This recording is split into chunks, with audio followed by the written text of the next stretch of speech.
तो प्यारे बच्चों, स्वागत करते हैं आपका एक और नए वीडियो में। यह वीडियो बहुत इंपॉर्टेंट, बहुत अच्छी वीडियो होने वाली है। इस वीडियो में हम क्लास 9th का मैथ्स की जो प्रश्नावली 1.5 के सवालों को हल करेंगे। इस प्रश्नावली को हल करने के लिए कुछ टॉपिक है। आप इस प्रश्नावली के अंतर्गत किस प्रकार के सवालों को हल करेंगे प्यारे बच्चों? तो टॉपिक क्या है कि वास्तविक संख्याओं के लिए घातांक का नियम। एक बहुत प्यारा नियम है घातांक का नियम। इस सिर्फ इसी प्रश्नावली में नहीं, बार बार इस जैसे सवाल आते रहेंगे, आपको परेशान करेंगे। कभी पावर जुड़ जाता है, कभी पावर बाहर निकल गुणा कर जाता है, कभी पावर नीचे से ऊपर जाने पर माइनस हो जाता है। ये सब कैसे होता है आप आज इस वीडियो के माध्यम से इस नियम में बहुत आसानी से सीख सकते हो। नियम क्या है हमारे बच्चों? वास्तविक संख्याओं के लिए घातांक का नियम। आप लगाओगे हेडिंग वास्तविक संख्याओं के लिए घातांक का नियम। इसमें 4 नियम होते हैं। कौन कौन से बता रहे हैं? तो प्यारे बच्चों, वो कौन से 4 नियम हैं? पहला नियम, दूसरा नियम, तीसरा नियम, चौथा नियम। बताते जाएंगे, समझाते जाएंगे, आप इसको समझते जाओगे। सबसे पहला नियम क्या कहते हैं प्यारे बच्चों?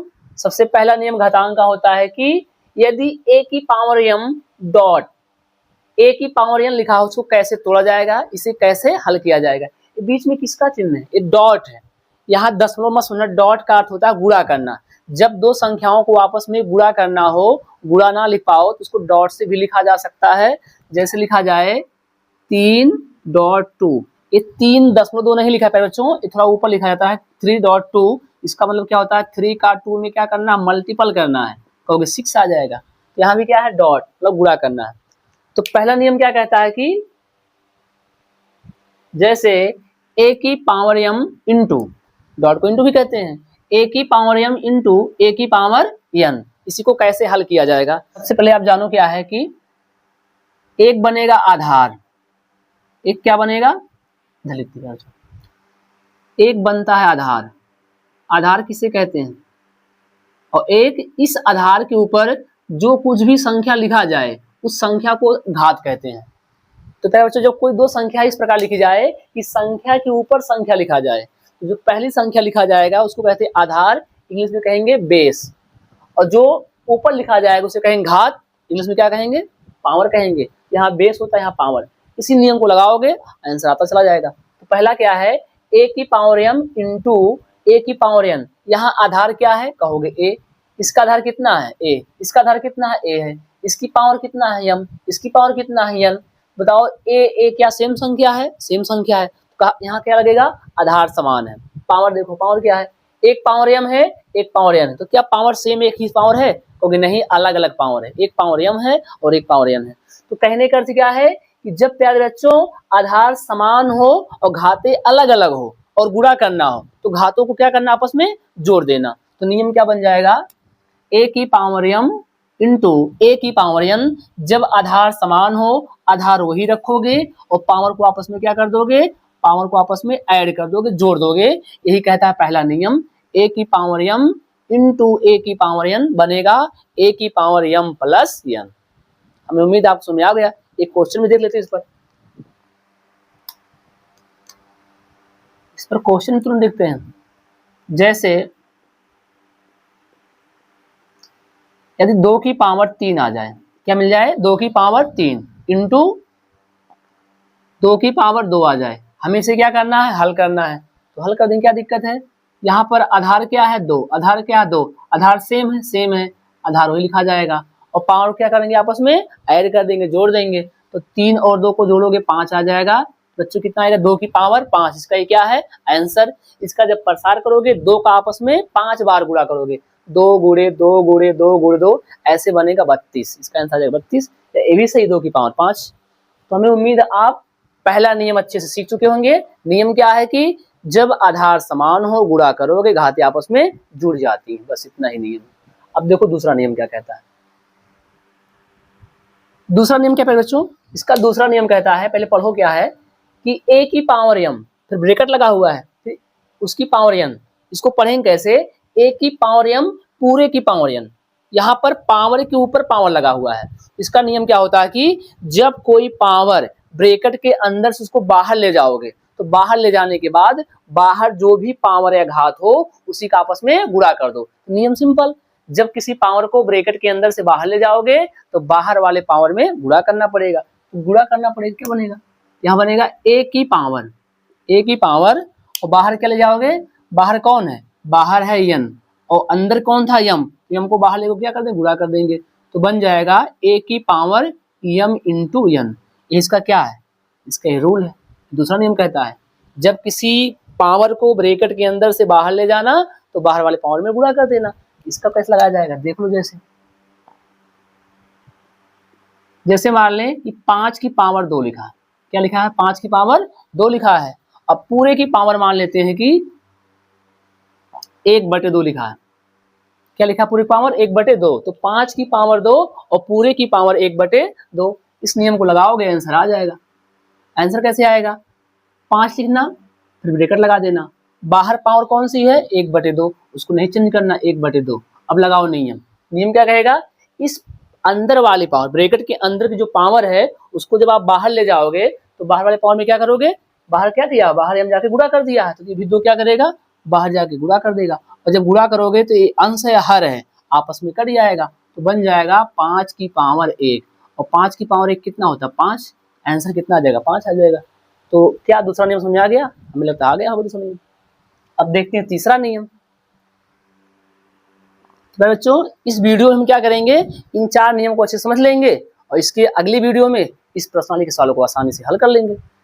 नियम मेन है, ये नियम हमेशा काम करेगा और कभी सवाल लगाओगे वहां भी आता रहेगा। अब देखो कौन सा नियम, तीसरा नियम क्या कहता है। तीसरा रूल क्या है, a की पावर m बटे a की पावर n। यहाँ पर एक और यहाँ भी a है तो कहेंगे क्या, पावर से सॉरी यहाँ पर क्या है, आधार समान है, घाते अलग अलग है, लेकिन यहाँ भाग किया जा रहा है। जब आधार समान हो, घाते अलग अलग हो और 2 संख्याओं का आपस में भाग किया जाता हो तो नीचे जो भी संख्या है उसको ऊपर ले जाओगे, ऊपर ले जाने पर उसकी पावर को चेंज कर देना। चेंज का मतलब क्या है, यदि पावर माइनस में है तो प्लस में कर देना, यदि प्लस में तो क्या कर देना, माइनस में कर देना। देखो नियम क्या बनेगा, यहाँ a की पावर m, हम इस जो नीचे लिखी गई पावर a की पावर n है इसको ऊपर ले जाना चाहते, ले जाओ ऊपर, क्या दिक्कत है, इंटू हो जाएगा a की पावर n। नियम क्या होगा, इस पावर को चेंज कर देना, पावर के चिन्ह को चेंज कर देना। यदि a की पावर n प्लस में है तो बन जाएगा a की पावर n माइनस में। अब लगा दो पहला नियम, यहाँ a आधार समान है, घाते आपस में हल हो जाएंगे तो बनेगा a की पावर m माइनस n। तो यहाँ क्या बनेगा, a की पावर m बटे a की पावर n, हर से अंश में जाएगा ये पावर बन जाएगा माइनस में। ये कौन सा रूल कहता है बच्चों, ये है दूसरा नियम। ये कौन सा नियम है, ये कौन सा नियम है, ये है तीसरा नियम। इस पर कोई सवाल देख लेते हैं, इस पर सवाल देख लेते हैं। जैसे मान लेते हैं कि 7 की पावर 2 है, मान लें क्या है 7 की पावर 3 है, क्या लिखा है 7 की पावर 3 और नीचे भी 7 की पावर 2 लिखा गया है। इसी को हल करना है। अब आपको सर कैसे इसको हल करें, नियम लगाओ आंसर आ जाएगा।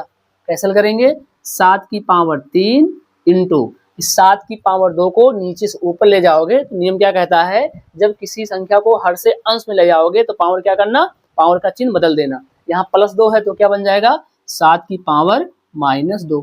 अब आगे इसको हल करोगे तो 7 की पावर 3 इंटू 7 की पावर -2 लगाओ पहला नियम तो बनेगा 7 की पावर 3 - 2 1 आ जाएगा और 7 की पावर 1 कितना होता है 7 होता है।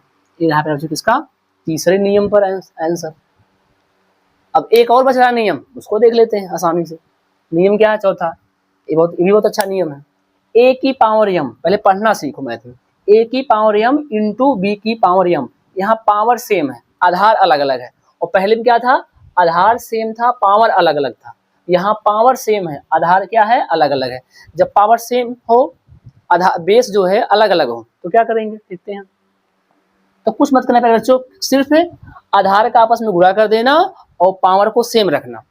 जब बेस सेम हो, जब बेस से अलग अलग हो, पावर सेम हो तो पावर को सेम लिखना, जो सेम रहेगा और अलग उसका गुणा कर लेना। तो यहाँ क्या बन जाएगा, यहाँ पर पावर अलग अलग, यहाँ पर पावर क्या है सेम है, पावर वही रहेगा। यहाँ क्या करेंगे, आधार का गुणा कर लेंगे, a का गुणा b में करोगे तो a b और पूरे पावर क्या बन जाएगा m बन जाएगा।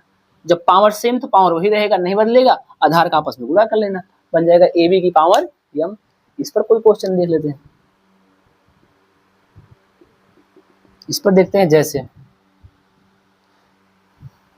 मान लें 5 की पावर 2 है इंटू 3 की पावर क्या है 2 है। इसी को हमें क्या करना है, हल करना है। यहाँ पर क्या है, पावर सेम है लेकिन बेस जो इसका आधार है अलग अलग है। तो हमने क्या कहा, आधार से जो पावर सेम रहेगा और आधार का आपस में क्या करना, गुणा कर लेना।